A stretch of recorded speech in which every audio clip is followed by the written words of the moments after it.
Good morning दोस्तों, आप सबका संगीता मिश्रा ब्लॉग में मैं बहुत बहुत स्वागत करती हूँ। और अभी सुबह के बज रहे हैं 6:10 और घर का सारा काम हो चुका है। झाड़ू पोछा और सब्जी भी बन चुकी है।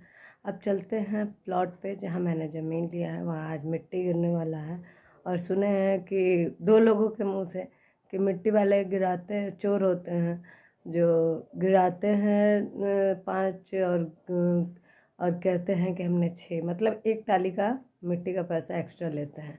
तो इसलिए सुबह अब सारे काम हो चुके हैं, मैं चलती हूँ। फाइनली घर से मैं निकल गया और ये मेरा पुराना वाला मोहल्ला है सिंडिकेट बैंक के पास। जितने भी मिश्रा जी लोग हैं सब अपने चाचा बड़े पापा ही हैं। फिर मैं पहुंची पूर्वांचल टाकीज के बगल में। ये गोपाल बिहार कॉलोनी विधायक जी की गली है और ये आप एंट्रेंस देख सकते हैं। कितना खूबसूरत रास्ता है। बहुत महंगा ज़मीन लिया है। रोड तो देख ही रहे हैं कितना खूबसूरत है। इस रोड की खूबसूरती की वजह से ही इतना ज़्यादा ये महंगा हुआ है। आप देख रहे हैं कितना अच्छा दिख रहा है। और इधर बहुत अच्छे अच्छे माननीय लोगों का घर है और सब लोग बड़े पद पे हैं। लेकिन इस रोड को इससे ज़्यादा कोई खूबसूरत नहीं बना सकता, इसलिए सब लोग हाथ खड़े कर दिए हैं। क्योंकि भाई इन लोगों को अपने टाइल्स के घर से निकलना है, 4 व्हीलर में 25 लाख की गाड़ी में बैठना है और चले जाना है। जो भी परेशानियां हैं वो आम जनता को। और मैं रियलिटी बोलूं, ये लोग वोट देने जाते ही क्यों हैं जबकि कोई बेनिफिट नहीं है उस वोट से।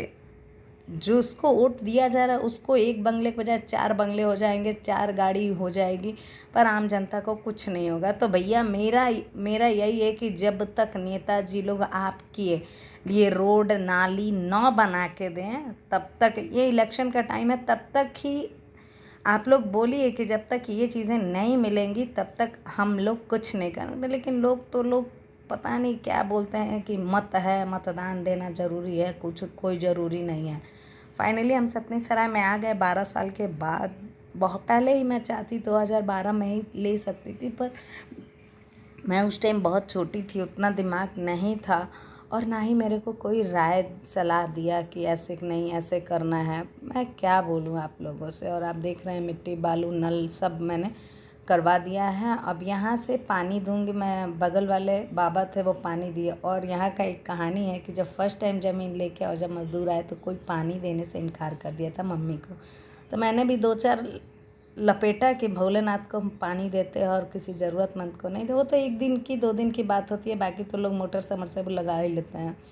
तो मैंने, मेरे मौसा जी का आरओ का प्लांट है, तो मैंने वहाँ से पानी 10 बोतल मांगा। मिस्त्री भी परेशान हो गए कि यार गजब लड़की है, आरओ से आधा तो मेरा मकान आरओ के पानी से ही लोग जो पीते हैं और मैंने मकान बनवाया था।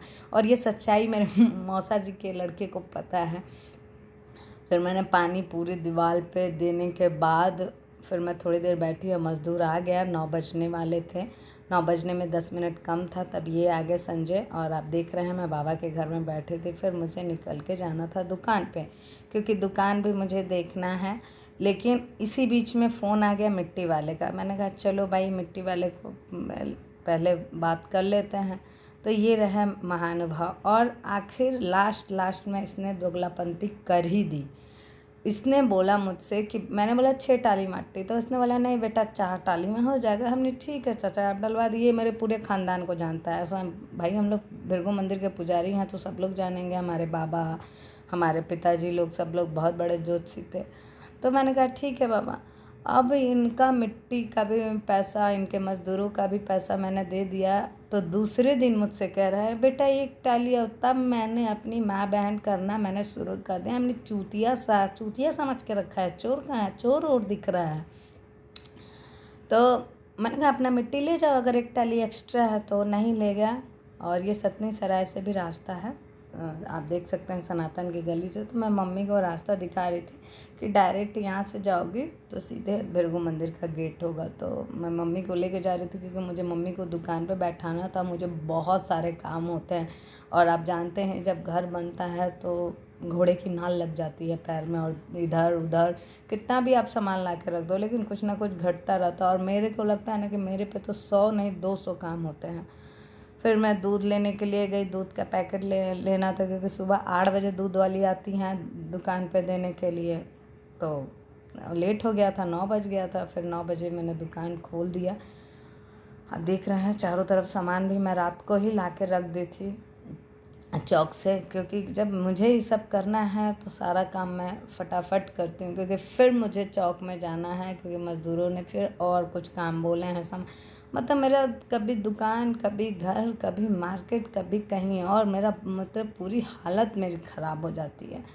लेकिन फिर भी मुझे बहुत अच्छा लगता है। फिर मैं बाल्टी लेके घर जा रही थी, क्योंकि मुझे प्लॉट पे जाना था बाल्टी लेकर। और आप देख रहे हैं 11:30 हो रहे हैं, पंखा भी घर ही था, टेबल फैन मैं लेके गई। और आप देख सकते हैं मेरा घर बिखरा हुआ नहीं है, सारे काम हो चुके हैं। और ये पापा का धोती कुर्ता था, जो फर्स्ट टाइम मैं धोबी को दे रही थी प्रेस करने के लिए, क्योंकि टाइम नहीं मिलता। और फिर मैं मंदिर का ये प्रांगण आप देख रहे हैं, मुझे चौक में जाना था, क्योंकि मुझे सिम लेना था, मेरा जो सिम था।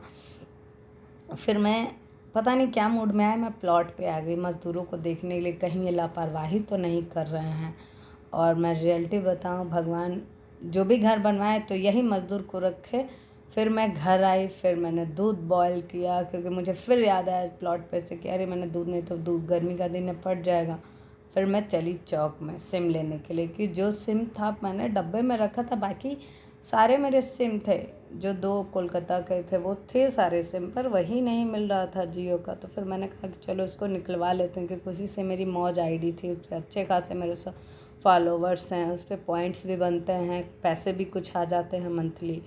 तो मैं गई, मैं अपने आधार कार्ड से वो सिम निकलवाई, कुछ सामान लेना था, लिया पूजा का। फिर नारियल की रस्सी लेनी थी, चाचर उचर बांधे। फिर मुल्तानी मिट्टी देगा, मैंने कहा भैया वो भी 10 रुपये का दे ही दो, क्योंकि इतना धूप में और बालू मिट्टी में रहना है तो थोड़ा तो उस फेस का भी ख्याल रखना पड़ेगा। तो फिर मैंने सारा सामान लेके मैं बैटरी रिक्शा से चली। और रियलिटी आप सबको बताऊं कि मैं बहुत ज़्यादा खुश हूँ कि फाइनली 12 साल के बाद मैं अपने जन्मभूमि में आ गई। और फिर मैं आके प्लॉट पे बैठ गई। शाम हो गया था और ज़रूरी भी था, क्योंकि देखना भी ज़रूरी है कि किस तरीके से ये लोग काम कर रहे हैं। क्योंकि ये सब देखने के बाद मैं सीख जाती हूँ कि आगे कभी भी मुझे घर बनाना पड़े। अब मम्मी खुशबू का भी घर हो गया, छोटी बहन का भी। शाम के हो गए थे 6।